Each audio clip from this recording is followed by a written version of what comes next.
and welcome to this week's YouTube video. Are you an artist who buys every type of brush and has a different one for everything you paint?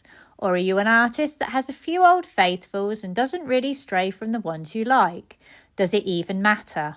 In today's video, I will be talking about your brush selection and why it is and isn't important. I will be using my recent commission painting of Barney to help illustrate my points. Firstly, I think brushwork is a bit like handwriting. Everyone's is different. If you think about handwriting, I'm sure you have a favourite pen that you like to use. I'm sure your favourite pen is not the same as my favourite pen. Brushes are very similar. Just because I like using a particular brush does not mean it will suit you.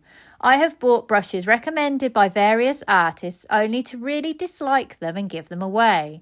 It doesn't mean that that artist is wrong, it just means it didn't suit my handling. This is the first point I am making. Don't stick with a brush just because an artist recommends it if it's not working for you.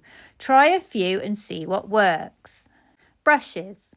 I don't have that many brushes that I like to use. Really, it's just 4 varieties. The first one that I could not live without is my flat brush. I like these synthetic ones by Artmaster. I find them very versatile and expressive. They give this lovely visible brush effect that you can see on Barney. I couldn't have painted Barney without them. I would say the bulk of this painting was done with a variety of these brushes. I like my size 10, 6s and 4s.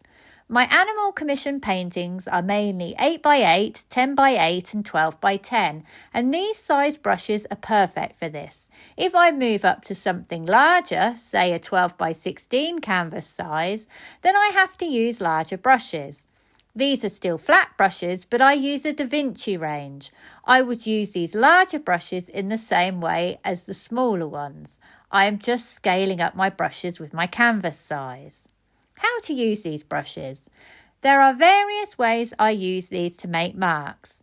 When they are new, they are fantastic for straight edge work. A newer brush will also give you a much more visible stroke that you can see on Barney. I tend to lay the paint and then flick my hand in this way to create that random fur effect. As the brush gets more wrecked and splayed out, the marks they make will be more soft. They are still useful at this stage, but I would not use an old brush to try and paint Barney because I would get a very different effect. It will give a much softer effect like you see in this painting. The second brushes I like to use are these long-haired comber brushes by Rosemary & Co. These are great for Alla prima painting. If you are not painting Alla prima, I probably wouldn't recommend using them. I will switch to these brushes once I have got as far as I can with my flat brushes. You'll know when this is because they will start to lift the paint off the canvas. These brushes allow you to lay wet on wet paint. They are also good for pulling edges into each other and softening hard lines. These brushes will give you a soft effect, so you need to be careful how you use them. If you are after expressive brushwork, you may find overusing them destroys the expressiveness of your painting. Again, I would not attempt to paint all of Barney in these brushes. The last brush I like to use are these round brushes. These are my small brushes for the detailed areas like the eyes and perhaps a small nose. These brushes lay incredibly small strokes, so they will not give you an expressive painting. They will give you detail and control. The most important thing to do is to practice different mark making with your brushes. Try using them in a variety of ways. Don't be afraid to do experimental paintings where you concentrate on your brushwork rather than final outcome. It's only being experimental that you will learn how to use them effectively. Other factors to consider. Medium. Should I use medium to give me more buttery paint? This one is very much an individual choice. It really depends. I am much more likely to use medium in my background areas, and I did here with this painting of Barney. But just bear in mind, the wetter your paint is, the more likely you are to lose control. Stiff paint behaves itself better, but can be very challenging to work with. So there is always a happy medium to strike between using enough to make stiff paint more flexible and using too much. I would recommend putting no more linseed oil on your palette than the size of 10p piece and dipping into it if and when you need it. How about using terps as a paint thinner? I would not recommend using this. It will kill the lusciousness of your paint colours and cause them to be dull. I am also not a fan of liquid, as I have found it ruins my brushes very quickly, but I know a lot of artists who like this as a medium, so it is worth a try if you don't get on with linseed oil. Painting alla prima. I have tried a variety of painting methods. I have tried the underpainting, overpainting method, painting in layers, and alla prima. I think the painting method of alla prima will give you the most freedom with your brushes.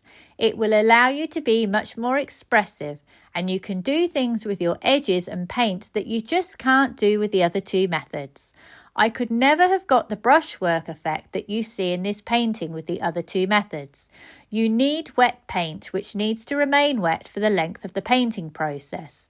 You can either work on the painting as a whole, but bear in mind from when you lay the first brush stroke, you will probably have 3 days maximum before the paint becomes tacky and less pliable. Or for larger pieces, you may need to work section by section.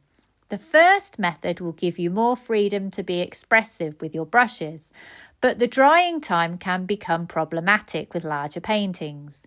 If you would like to know more about alla prima painting, have a look at this video on my channel. Paint.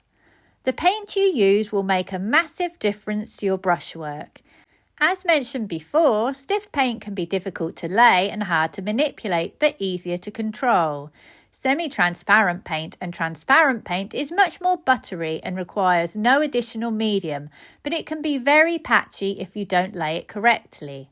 Understanding the properties of your paint is really important because it will tell you what brush to use.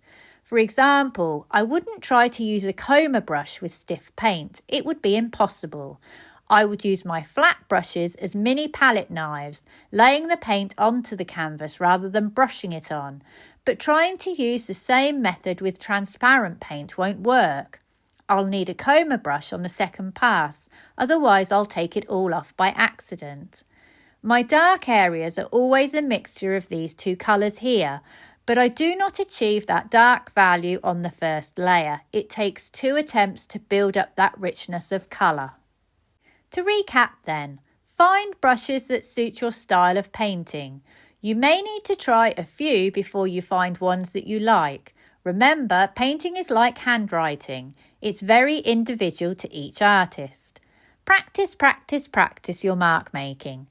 Give yourself permission to do a rubbish painting and just practice making different marks with the brushes you like. Try adding medium to your paint to make it more buttery, but bear in mind this will make control harder. Learn to paint alla prima. This will give you the most freedom with your brushes. Understand the properties of your paint. This will help you know what brush to use. I hope you've enjoyed today's video and found it useful.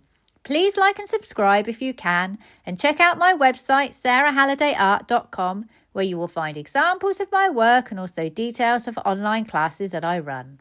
Thank you for watching and see you for the next one.